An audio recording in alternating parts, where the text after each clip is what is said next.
ज्ञानशिला के इस YouTube online platform पर आपका स्वागत है। दोस्तों, ज्ञानशिला के नीट जेई वाले सेगमेंट में आज हम फिजिक्स का पहला लेक्चर रिकॉर्ड कर रहे हैं। इस लेक्चर में आज हम जानेंगे कि नीट का और जेई का मतलब जो फिजिक्स है, एक बेसिक सिलेबस तो दोनों का सेम ही है, बस क्वेश्चन के लेवल में थोड़ा सा डिफरेंस होता है। तो इसमें कंप्लीट 11th का सिलेबस हम डिस्कस करेंगे, जो भी आप 11th क्लास में फिजिक्स पढ़ते हैं वो। दूसरा हम डिस्कस करेंगे 12th क्लास का फिजिक्स, और इसके साथ साथ कंप्लीट पूरा नीट का और जेई का। तो ये कंबाइंड सिलेबस हम लोग बना रहे हैं। ये इंपॉर्टेंट है 11th वाले स्टूडेंट के लिए, वो समझ सकते हैं कि 11th में हम क्या क्या पढ़ने वाले हैं। वहीं ये इंपॉर्टेंट है 12th वाले स्टूडेंट के लिए, जिनके बोर्ड एग्जामिनेशन है, उनको भी ये यूनिट्स काम में आएंगी।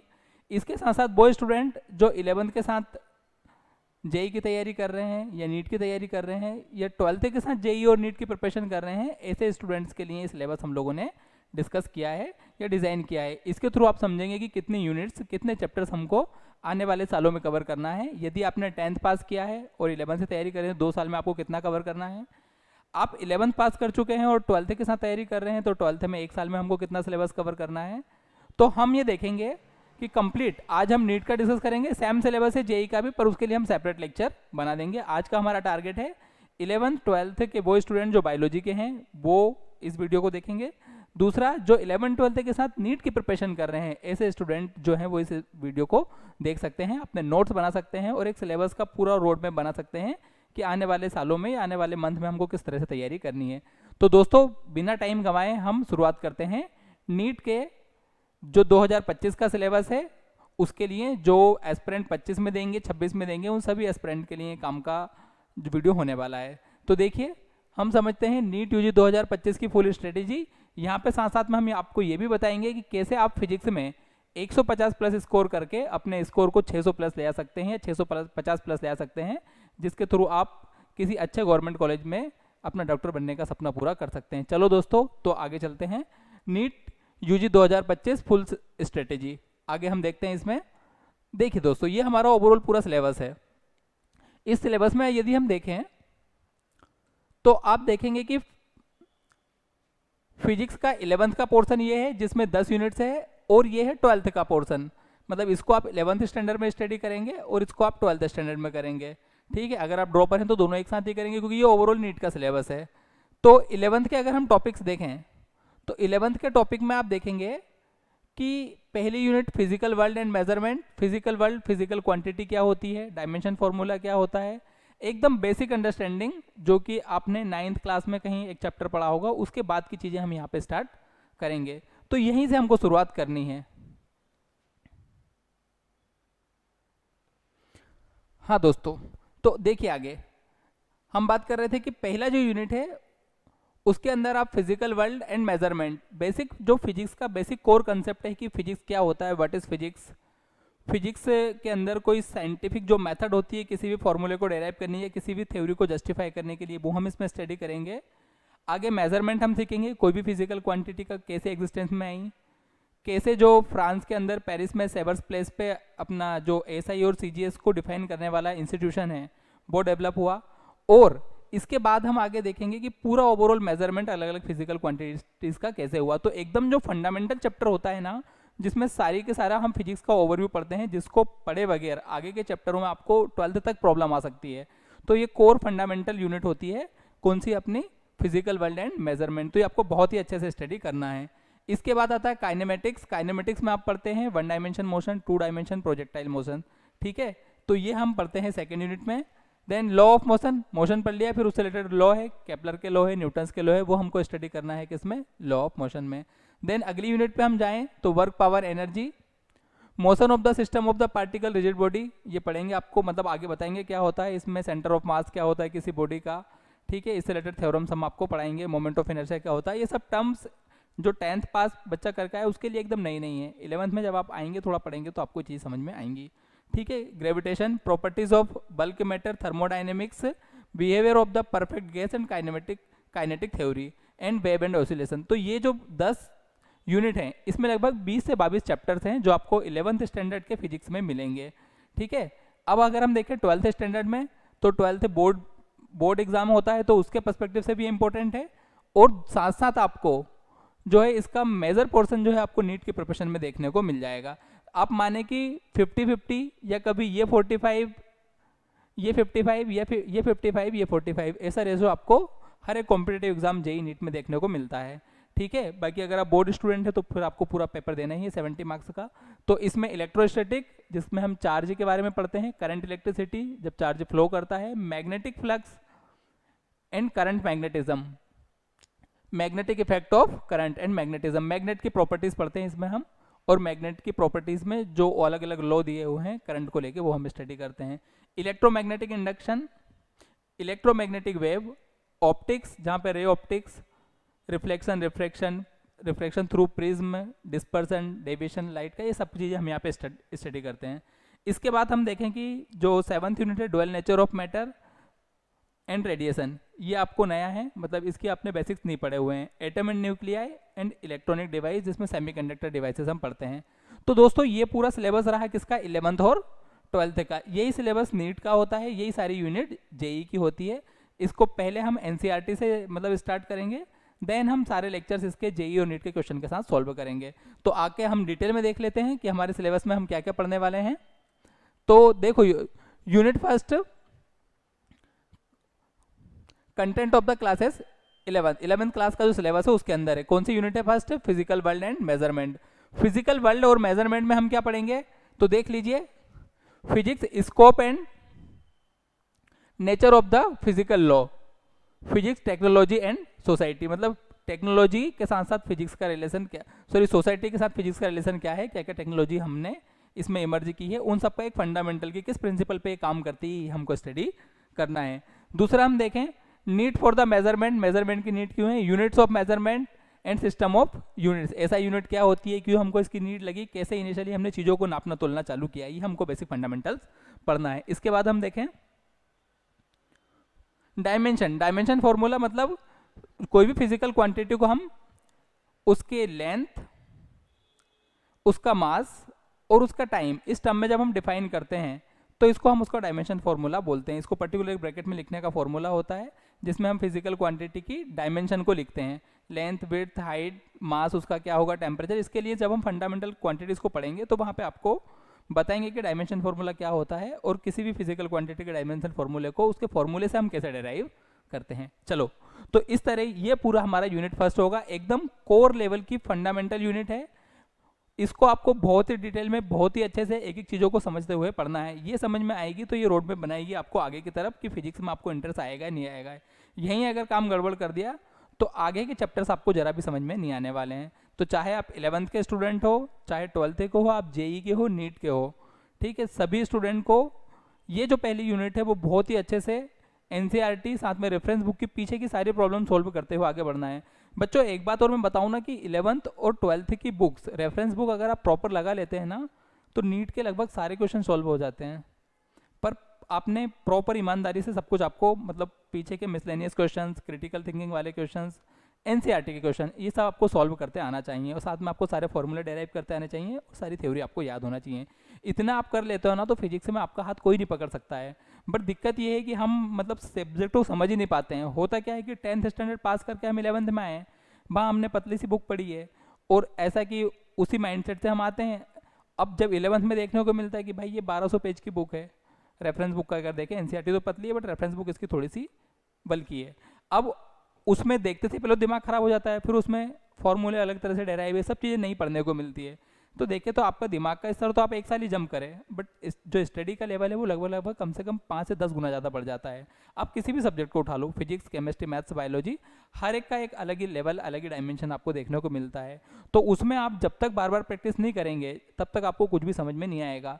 बहुत सारे बच्चे जो मतलब सीबीएसई में स्कूल जाते हैं, आप देखेंगे कि पहले एग्जाम में, पहले प्रोजेक्ट टेस्ट में ही फेल हो जाते हैं। आप किसी भी स्कूल में पढ़ रहे हो, जैसे यहाँ से मैं रिकॉर्ड कर रहा हूँ इंदौर विजयनगर से, सराउंडिंग में बहुत सारे स्कूल है, सिक्का स्कूल है, अपने गुजराती स्कूल है, मार्थोमा है, इधर अर्नोल्ड है। तो यहाँ पे हम देखते हैं कि बच्चे जब आते हैं पढ़ने के लिए रेगुलर क्लासेस में, तो मालूम पड़ा कि पहले पीरियड में अच्छे अच्छे फेल जो बड़े बड़े इंस्टीट्यूट जाते हैं, मतलब नाम नहीं बताना चाहूँगा, शहर के नामी इंस्टीट्यूट जाएंगे और पहले टेस्ट में फेल हो जाएंगे। रीज़न ये है कि सब्जेक्ट में अंडरस्टैंडिंग की कहीं ना कहीं कमी होती है।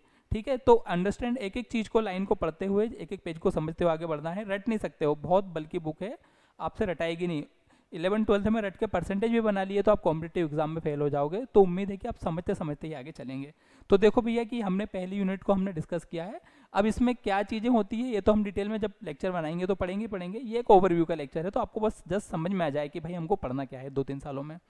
आगे देखिए, आगे हमारा है यूनिट 2 काइनेमेटिक्स। काइनेमेटिक्स मतलब जब कोई ऑब्जेक्ट चलना चालू करता है तो रेस्ट क्या होता है, फिर मोशन क्या होता है, फिर जब मोशन में वो आ जाता है तो रेफरेंस फ्रेम क्या होती है, उसके अंदर कोई 1D 2D 3D की जो डायरेक्शन होती है उसके हिसाब से हम मोशन को डिफाइन करते हैं। प्रोजेक्टाइल मोशन क्या होता है, ठीक है, प्रोजेक्टाइल मोशन का टाइम पीरियड क्या होता है, उसमें मैक्सिमम हाइट क्या होती है, जिससे डायरेक्ट क्वेश्चन आते हैं।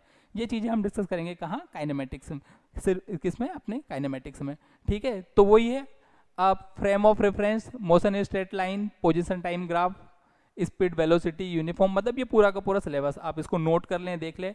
वेक्टर, वेक्टर के अंदर क्या होता है, मतलब कोई फिजिकल क्वांटिटी की डायरेक्शन क्या होती है, उसके बेसिस पे हमने इसको 2 पार्ट में फिर से डिवाइड किया, स्केलर क्वांटिटी और वेक्टर क्वांटिटी। तो जब हम पढ़ेंगे, सपोज फॉर एग्जांपल कि अभी रूम टेम्परेचर कितना है, मतलब अभी गर्मी का टाइम है, तो हम मान लें कि अभी 30 डिग्री है, तो इसके लिए आपको डायरेक्शन बताने की नीड नहीं है। तो टेम्परेचर कैसी क्वांटिटी है, मतलब ये जो है डायरेक्शन से इंडिपेंडेंट है।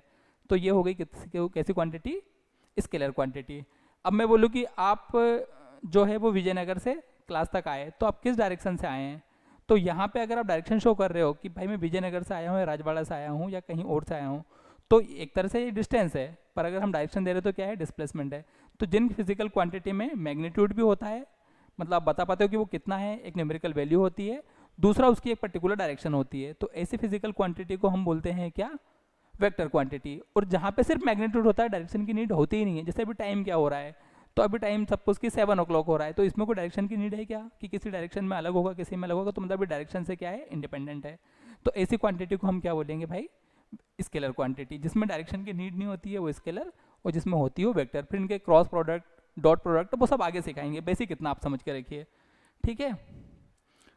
ये सारे वेक्टर है ना, तो वेक्टर और वेलोसिटी, टाइम ग्राफ और मोशन, इतना हमको इसमें पढ़ना है काइनेमेटिक्स में। आगे चलिए हम देखते हैं यूनिट लॉ ऑफ मोशन। अब हमने मोशन तो पढ़ लिया, तो उससे रिलेटेड अलग अलग वेलोसिटी, टाइम, इन सब के फॉर्मूलेज हम डेराइव करेंगे। न्यूटन्स के लॉ हम इसमें आगे पढ़ेंगे, और आगे जाके हम केपलर के लॉ पढ़ेंगे, बट वो ग्रेविटेशन में पढ़ेंगे। तो ये concept of the force, inertia, Newton's first law of motion, momentum and Newton second law of motion, ठीक है, न्यूटन के सारे लॉ आ गए। Equilibrium of the concentrate force, static and kinematic friction law, ये सारी चीज़ें, मतलब फ्रिक्शन इससे रिलेटेड हम सारी चीज़ें हम पढ़ेंगे इस यूनिट में। तो यूनिट नंबर 3 है force and law of motion. जब हम इसको और डिटेल में स्टडी करेंगे तो 1 बाय 1 सारी चीज़ें सॉल्व करेंगे। अभी जस्ट आपको ओवरव्यू देना है कि हमको क्या क्या पढ़ना है। इसके बाद हम देखें और आगे, तो unit number work power energy, 9th class में भी एक आपको यूनिट था, सेम टू सेम यहाँ पे डिटेल में करना है। वर्क पावर थ्योरम को हम डेराइव करेंगे। पोटेंशियल एनर्जी क्या होती है, पोटेंशियल एनर्जी स्प्रिंग के अंदर क्या होती है, स्प्रिंग कांस्टेंट क्या होता है, सारी की सारी चीज़ें, इलास्टिसिटी जो प्रॉपर्टी है मैटर की, वो हम पढ़ेंगे कहाँ पे, energy and work power and energy में। आगे हम चलते हैं, तो आगे देखो बच्चों, इसके बाद जो यूनिट है वो है motion of a system of particle and rigid body. इसके अंदर बॉडी का सेंटर मास क्या होता है, मोमेंट ऑफ इनर्शिया क्या होता है, इसके अंदर parallel axis theorem, perpendicular axis theorem, और उससे रिलेटेड सारे जो मोमेंटम के फॉर्मूले हैं वो हमको पढ़ना है अलग अलग ज्योमेट्री के लिए। तो ये पूरा उसी से रिलेटेड हमारा चैप्टर है। आगे देखिए, ग्रेविटेशन, ग्रेविटेशन आपने पढ़ रखा है, न्यूटन्स लॉ, न्यूटन्स लॉ के बाद की जो कहानी होती है वो हम 9 तक पढ़ते हैं। उसके बाद में जो डिटेल में चैप्टर है वो हम कहाँ पढ़ते हैं, 11th स्टैंडर्ड में।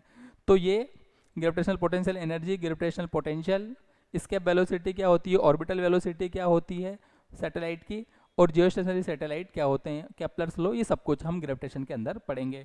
इंपॉर्टेंट है ये, इससे न्यूमेरिकल आते ही हैं, क्वेश्चन बनते ही बनते हैं। तो आप जो 6th यूनिट जो आप पढ़ेंगे नीट के सिलेबस में या 11th के सिलेबस में या जेई के सिलेबस में, वो होगी ये ग्रेविटेशन, इंपॉर्टेंट है। इसके बाद है particle of the bulk matter, sorry properties of the bulk matter, matter की प्रॉपर्टीज। तो उसके अंदर विस्कोसिटी, हीट, टेम्परेचर, जितने भी ये पॉइंट्स देख रखे हैं इनको हम डिटेल में स्टडी करेंगे। अब अच्छा, अभी डिस्कस नहीं कर रहे हैं, वीडियो बहुत लंबा खिंच जाएगा, क्योंकि एक पॉइंट की अलग डेफिनेशन है, अलग फॉर्मूला है, क्या होता है उसका कंसेप्ट अलग है। वो जब हम सिलेबस को पूरा रिकॉर्ड करेंगे या जब आगे अगले लेक्चरों में आएंगे तो हम पहले पॉइंट से स्टार्ट करेंगे और आगे कंटिन्यू चलेंगे। आगे देखिए, आगे है इसका थर्मोडाइनमिक्स, हीट से रिलेटेड है, thermal equilibrium, in the definition of the temperature, zero law क्या होता है थर्मोडाइनमिक्स का, हीट वर्क, जो भी रिलेटेड जो टेम्परेचर और हीट से रिलेटेड है वो हम पढ़ते हैं कहाँ, थर्मोडाइनमिक्स में। तो ये हमारा जो है इसकी 8th यूनिट बनेगी, 7th unit sorry, 8th। 9th unit behaviour of the gas and kinetic theory.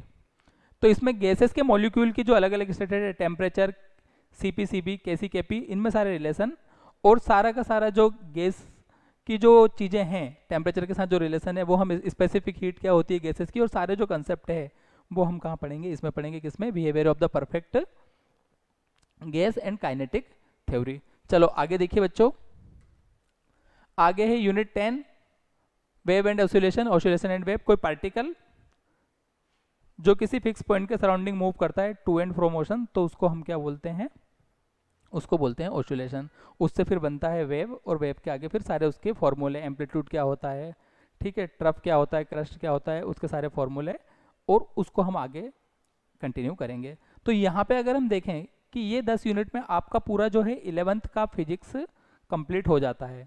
यही सारे के टॉपिक नीट में हैं, यही सारे के सारे टॉपिक जेई में हैं। क्वेश्चन का लेवल अलग अलग होता है, वो हम करते करते आपको बताएंगे। चलो बच्चों, तो फिर ये तो हमारा सिलेबस कंप्लीट हो चुका है 11th क्लास का। जो 11th के स्टूडेंट है वो इतना ही पढ़ेंगे।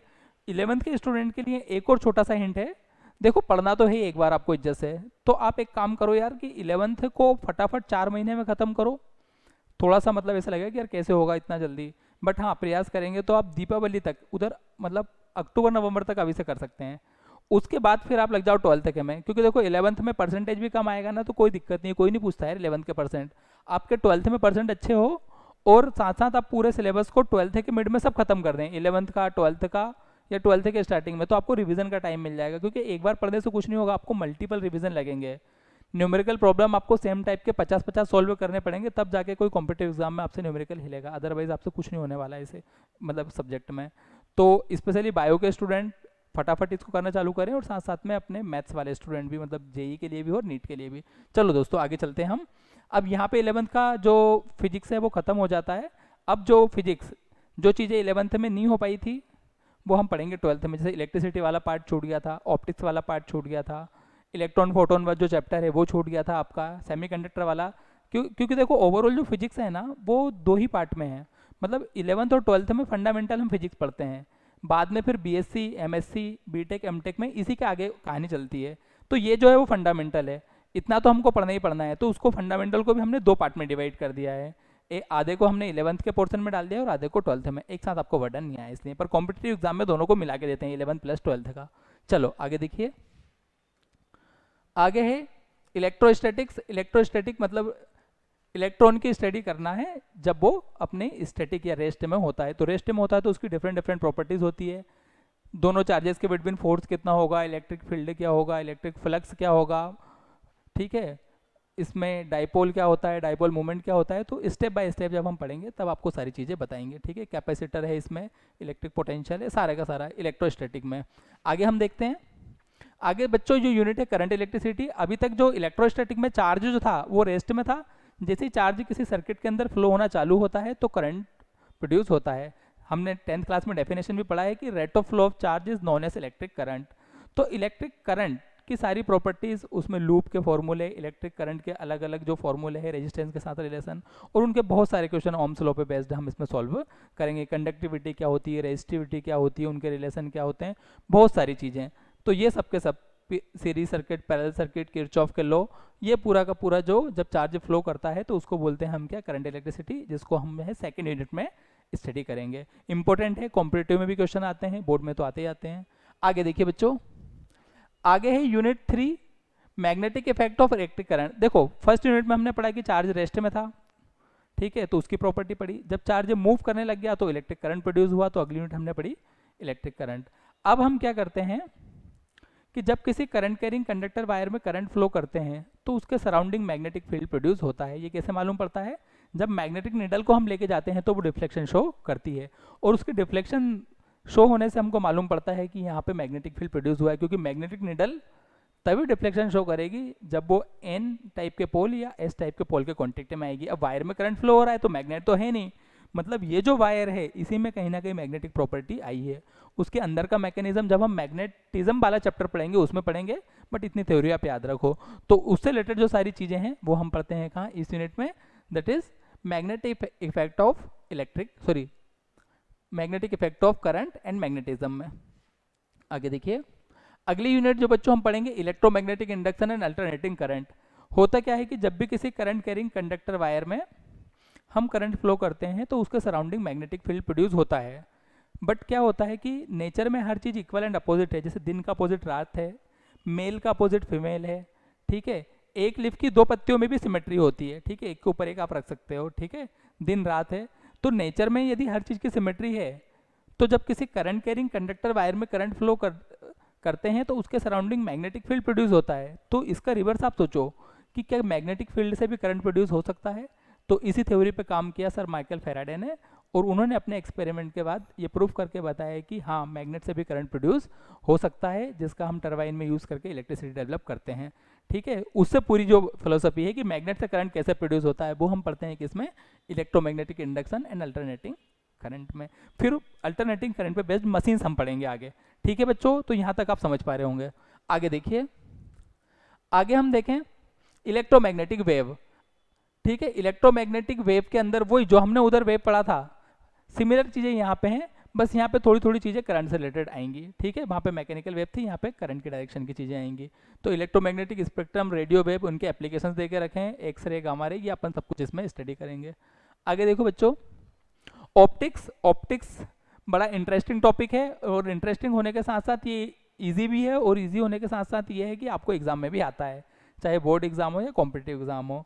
तो reflection of light, refraction of light, plane mirror की प्रॉपर्टी, कॉनकेव, कॉन्वेक्स, लेंसेस, ये सारी जो चीज़ें ऑप्टिकल इंस्ट्रूमेंट्स जो भी ऑप्टिक्स से रिलेटेड है वो हम पढ़ेंगे कहाँ, इस यूनिट में। तो देखेंगे आप रिफ्लेक्शन, रिफ्रैक्शन, स्फेरिकल, ये पूरा का पूरा आपने थोड़ा थोड़ा तो 8th और 10th में पढ़ा है, बट यहाँ पे हम डिटेल में पढ़ेंगे। ये पोर्शन नया है थोड़ा सा। Diffraction due to a single slit experiment, तो डिफ्रैक्शन चीज़ें आपने नहीं पढ़ी थी। इसके बाद अगर आप देखें तो देखिए, diffraction due to the single slit, width, central maxima, ये सब नई चीज़ें हैं। बाकी हाँ, इसके ऊपर की जो चीज़ें हैं वो तो आपने ह्यूमन आई तक आपने अच्छे से पढ़ रखा होगा। तो ये जो सारी चीज़ें हम जो डिस्कस करेंगे वो कहाँ पे करेंगे, ऑप्टिक्स में। चलो भैया आगे देखते हैं हम लोग।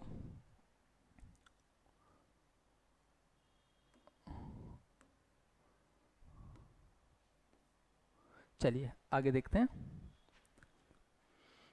ऑप्टिक्स कंप्लीट, देन ऑप्टिक्स के बाद हम आते हैं अगली यूनिट पे। अगली यूनिट है हमारी डुअल नेचर ऑफ मैटर, ठीक है। डुअल नेचर का मतलब ये होता है कि कोई भी जो लाइट पार्टिकल है वो पार्टिकल के फॉर्म में भी ट्रेवल करता है और वेव के फॉर्म में भी ट्रेवल करता है। इसको हम डुअल नेचर ऑफ रेडिएशन कहते हैं। तो फोटो इलेक्ट्रिक इफेक्ट, हर्ट्ज का experiment, Einstein equation, photo electric equation, ये सारी चीज़ें, मैटर वेव क्या होती है, इसमें डेविसन जर्मर का एक्सपेरिमेंट, ये सारी चीज़ें हम स्टडी करेंगे कहाँ पे, डुअल नेचर ऑफ रेडिएशन में।